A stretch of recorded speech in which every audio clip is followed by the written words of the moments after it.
선한 사람 TV를 애청하고 계시는 국내외에 계시는 성도 여러분 안녕하십니까? 오늘은 실천적인 측면에서 은퇴한 선교사들의 삶이라는 제목으로 단편적인 말씀을 드립니다. 예수님께서 사랑하셨던 12 제자들이 생존해 있었음에도 불구하고 사울 즉 바울을 불러서 이방 사도로 사용하셨는가? 그 이유를 알면 하나님께서 어떤 사람을 쓰시는가를 알게 될 것입니다. 예수님은 제자들을 제쳐두고 바울에게 특별한 소명을 주셨습니다. 두 가지 이유 때문이 아닐까 생각합니다. 그 하나는 바울은 인간적인 한계 상황을 초월하는 사람이었기 때문입니다. 바울은 유대인이라는 혈통적 한계와 선교적 영역의 한계에 갇혀 있는 사람이 아니었기 때문입니다. 바울은 정통 유대인으로서 유대인에게만 복음을 전해야 함에도 불구하고 철의 장막을 뛰어넘어 이방인들에게 복음을 전하는 것을 마땅히 여기는 자였습니다. 바울은 예수님의 명령이라면 무엇이든지 기쁨으로 이행할 수 있는 유연한 성품을 가진 독특한 인물이었습니다. 그러면 12 제자의 대표였던 베드로는 어떤 제자였습니까? 예수님은 당시 베드로에게 천국 열쇠를 주었다고 마태복음 16장 19절에 말합니다. 천국 열쇠는 사람을 구원시킬 수 있는 복음을 가르쳐서 말합니다. 그래서 베드로는 예루살렘과 유대와 사마리아까지 사는 할례자들에게만 복음을 전했습니다. 그런데 베드로는 이방인들에게 복음을 전하는 것을 반기지 않았습니다. 그러나 예수님은 베드로에게 강권적인 역사로 이방인 고넬료 가정에서 복음을 전하라고 하였습니다. 사도행전 10장에 잘 나타나 있습니다.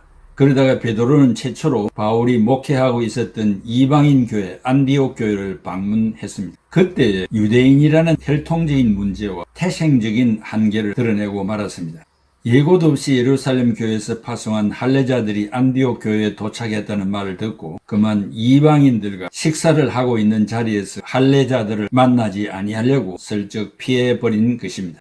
그러나 바울은 다릅니다. 그는 이방인이 사는 지역에서 출생하였기 때문에 헬라 문화에 대해서는 익숙해 있었으며 헬라어와 로마어 즉 라틴어를 잘 구사할 수 있어서 이방인들과의 만남이 어색하지 않았습니다. 그리고 그는 태어나면서 이미 아버지로부터 로마의 시민권을 소유하고 있었기 때문에 어디든지 여행도 자유로웠으며 자기에 대한 송사가 발생했을 때 로마의 황제에게 탄원할 수도 있었습니다. 그러므로 그는 이방인 지역에 복음을 전한다는 것은 쉬운 일이었습니다.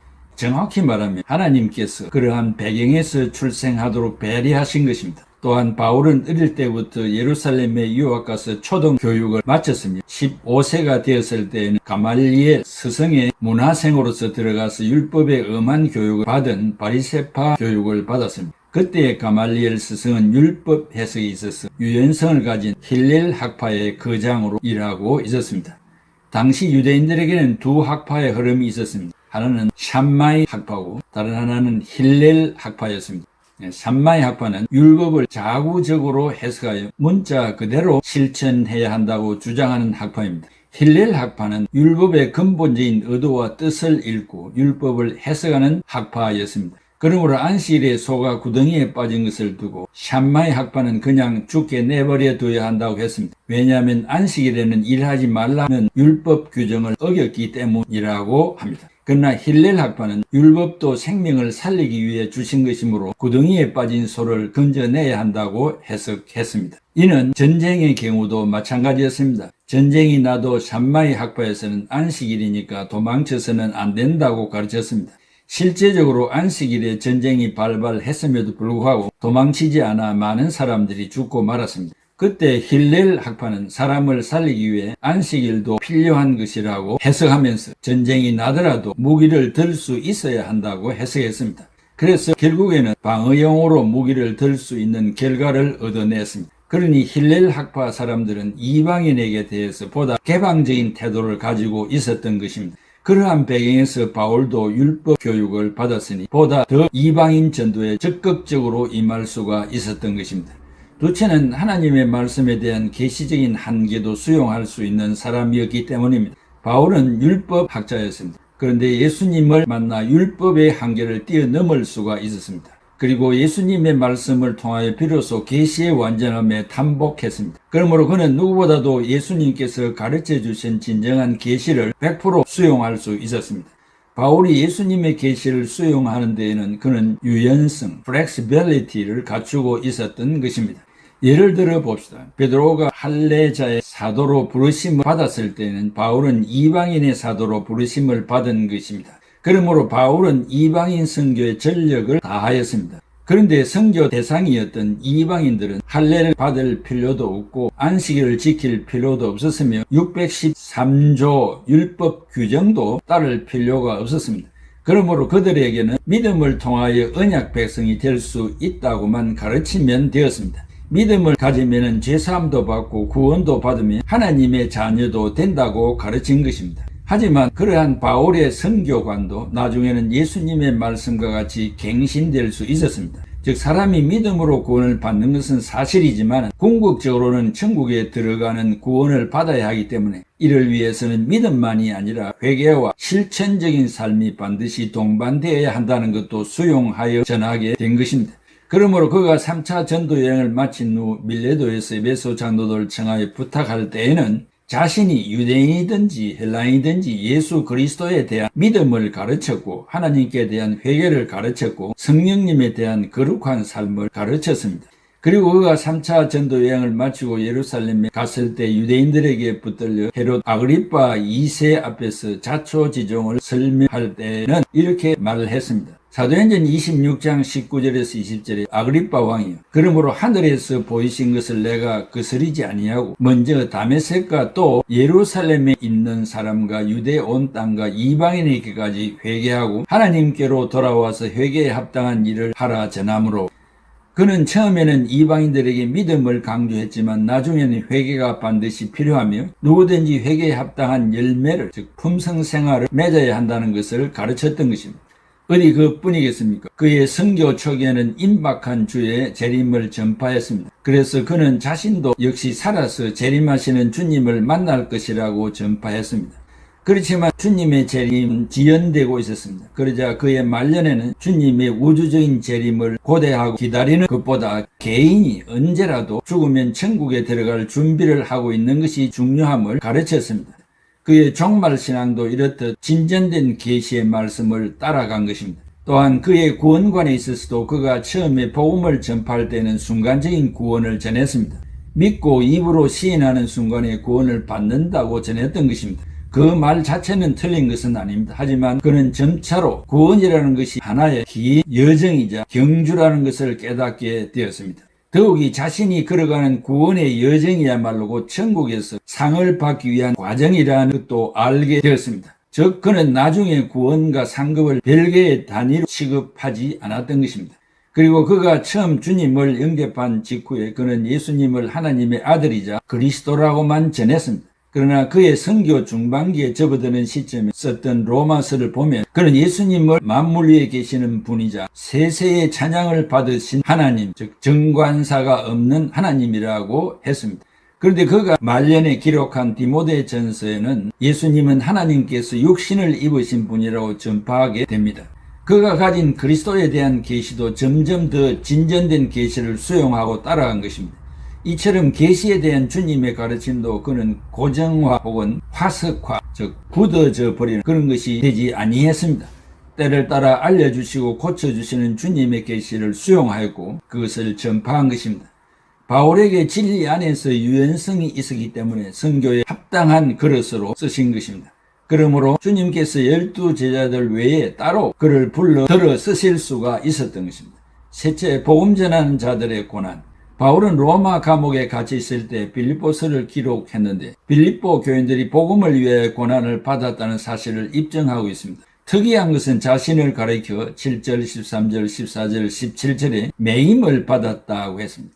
이것은 헬레말로 데스몬, 영어로 chains, 수고할 차고 구금 상태에 있었다는 것을 말합니다. 사도행전 16장 21절에서 26절에 로마인들이 받지도 못하고 행하지도 못한 풍습을 바울이 전한다고 고발하여 옷을 벗기고 매로 치고 옥에 가두었습니다.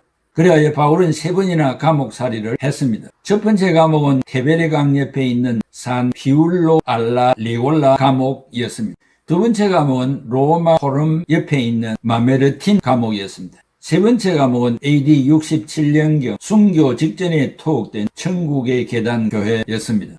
바울은 예수님을 믿기 전보다 나중에 더 험난한 생활을 한 선교사였습니다. 오늘날에도 각국의 타민족을 사랑하여 복음을 들고 나간 선교사들이 당한 고난이 얼마나 많았겠습니까? 그런 어려움을 견디고 은퇴하여 귀국한 많은 선교사가 국내에서조차 고통을 당하고 있으니 가슴 아픕니다. 엄상익 변호사가 보내준 글을 인용합니다. 어떤 선교사 부부가 나를 찾아와서 1억 원을 드릴게요. 알아서 사용해 주세요 하였다고 했습니다.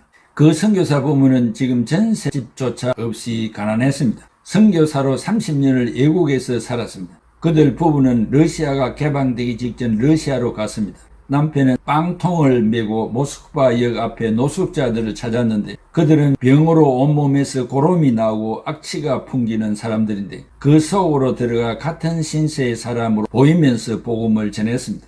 그들 부부는 또 전쟁 중인 팔레스타인으로 가서 죽어가는 사람들에게 복음을 전했습니다. 유대 광야와 미디안 광야 등을 순례자같이 20년을 돌아다녔습니다. 그들은 어떤 돈 있는 단체의 지원을 받는 것도 없었습니다. 그때그때 닥치는 대로 일을 하기로 작정했다고 했습니다. 변호사는 10년 전 우연히 광야에서 그들을 만났다고 했습니다. 나는 그들 부부를 보면서 사람이 종교적으로 미치면 이렇게 될 수도 있구나 라고 생각했었습니다. 세월이 흘러 선교사 부부는 60대 중반을 넘긴 노인이 되어 고국으로 돌아왔습니다. 그들 부부는 철저히 무소유자였습니다. 그래야만 진리를 바르게 전할 수 있고 바울 사도의 신앙 철학을 본받았습니다. 그 돈이 어떻게 생긴 돈입니까? 라고 물었습니다. 내가 이상해서 물었습니다. 사모님이 나를 보면서 이렇게 대답했습니다. 정읍에 사는 어떤 분이 우리가 살아온 걸 알고 하나님이 주는 퇴직금으로 생각하라면서 돈을 1억 원 주겠다고 했어요. 그런데 특이한 조건을 붙였습니다. 그 돈을 정읍과 장성 지역에서 노후의 선교 사역에 대한 집필을 하면서 보낼 집을 마련하는 데 사용하라고 했습니다. 그 지역에서 작은 아파트를 구할 수도 있겠구나 하는 생각이 들었습니다. 노년의 세계를 돌아다닌 체험을 글로 쓰는 것도 괜찮을 것 같았다고 잠시 생각했습니다. 지금 국내로 돌아와서 어떤 일을 하고 있습니까? 내가 선교사님에게 물었습니다. 나와 같이 평생 해외를 선교사로 떠돌다가 나이를 먹거나 병이 들어서 귀국한 선교사들이 참 많습니다. 그런데 그들이 다 버림을 받은 사람들입니다. 그들을 파송했던 교회와 총회와 성도들조차 책임지는 자가 없다고 했습니다. 나와 같은 입장에 있는 은퇴 선교사 몇 명이 제주도에 가 보았습니다. 빈집이 많은데 1년에 몇십만 원만 주면 살 수 있을 것 같았습니다. 일거리도 있었습니다. 양식장에 가서 전복을 까주면 한 달 생활비를 벌 수 있어요. 그래서 저 같은 은퇴 선교사들을 모아 공동체를 만들려고 하는 중입니다. 라고 했습니다. 이웃 사람을 내 몸과 같이 사랑하러 부르짖는 기독교의 내면이 이렇게도 차갑구나 하고 놀라지 않을 수 없었습니다. 은 변호사는 이것이 자연의 법칙인지도 모른다고 생각했습니다. 은퇴 선교사의 말을 듣는 중에 20대 초반에 봤던 한 광경이 떠올랐습니다. 깊은 산속에 있는 절에서 사법시험을 치르기 위하여 공부할 때였습니다. 방 앞마당 구석에는 구멍 뚫린 둥근 나무 토막에 벌떼가 살고 있었습니다. 어느 날 정시 무렵 무심히 벌통을 보니까 그 바닥에서 벌들이 꿈틀거리며 기고 있었습니다. 가만히 보니까 넓고 힘이 없어 지친 벌들이었습니다. 더 이상 일할 수 없으니까 벌집에서 쫓겨난 것이 아닌가라고 생각했습니다. 순간 이상한 광경을 목격했습니다. 젊고 날렵한 벌 2마리가 바닥에서 힘없이 기고 있는 늙은 벌의 양쪽 날개를 입으로 물고 번쩍 들어 어디론가 날아가는 것이었습니다. 버리러 가는 것 같았습니다. 내가 먹고 있었던 2절의 주지 스님도 구석방 한 구석에 유폐된 채 죽음을 기다리고 있는 것 같이 보였습니다. 밤새도록 가래가 끓는 기침 소리가 그치지 않았기 때문입니다. 늙고 병들어 버려진 선교사들도 비슷한 운명이라는 생각이 들었습니다. 선교사뿐만 아니라 국내 은퇴 목사들 중에도 이와 비슷한 환경에 놓인 자들이 많이 있는 것으로 알고 있습니다. 이번에는 선교사를 보면서 내가 물었습니다. 그 돈을 어떻게 쓰고 싶습니까? 지금 해외에서 돌아온 늙고 병든 선교사들이 수만 명이나 됩니다. 그들을 돕고 싶어요. 돈을 받으면 그들을 위해 함께 쓰고 싶은데 조건을 걸어서 못 쓰게 하네요. 국가도 또 그들을 보낸 교회도 총회도 개인도 그들에게서 고개를 돌리는데 그 많은 선교사를 돕겠다고요? 더구나 아무것도 없고 이제는 노인이 된 분이 도움을 받을 때가 아닌가요? 나는 선교사의 끝없는 이웃 사랑이 오히려 이상하게 느껴졌습니다. 예수님도 가난한 사람들은 너희와 함께 영원히 있을 거지만 나는 하늘나라로 간다고 하면서 한 여인이 비싼 향유를 발라주는 걸 허락했습니다. 곁에서 그것을 본 가룟 유다는 향유를 팔아 돈으로 만들어 가난한 사람을 돕지 않는다고 비난했습니다.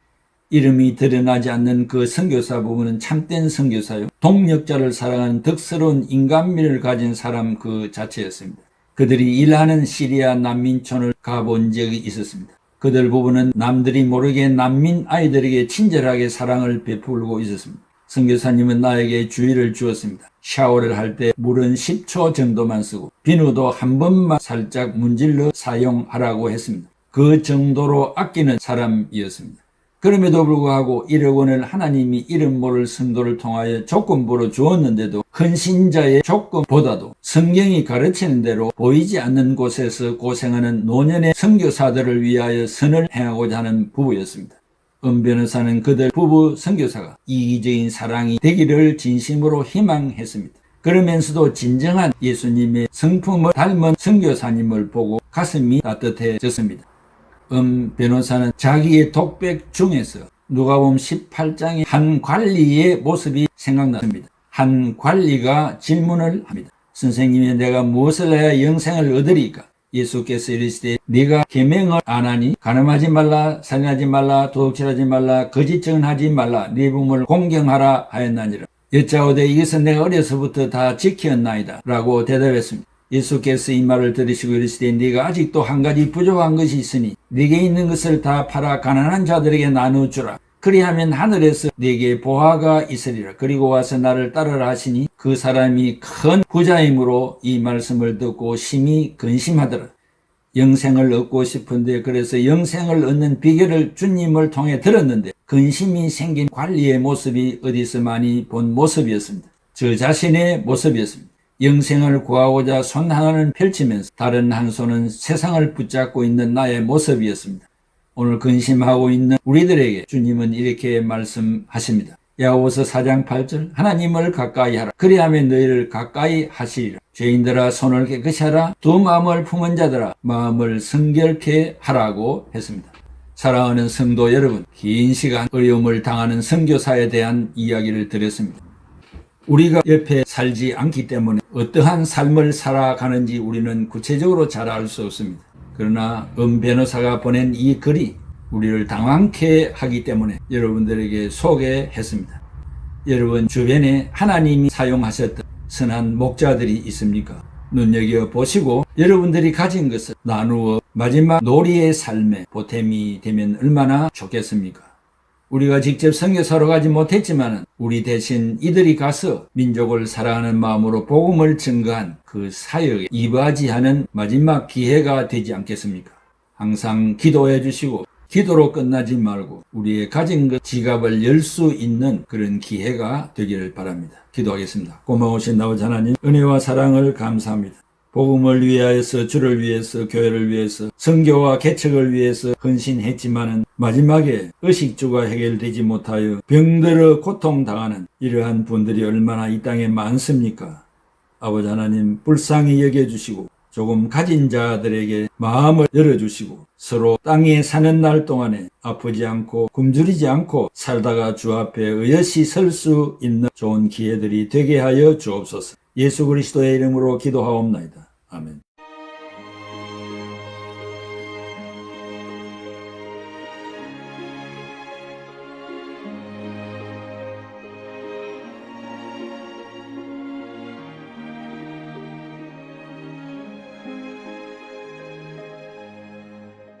저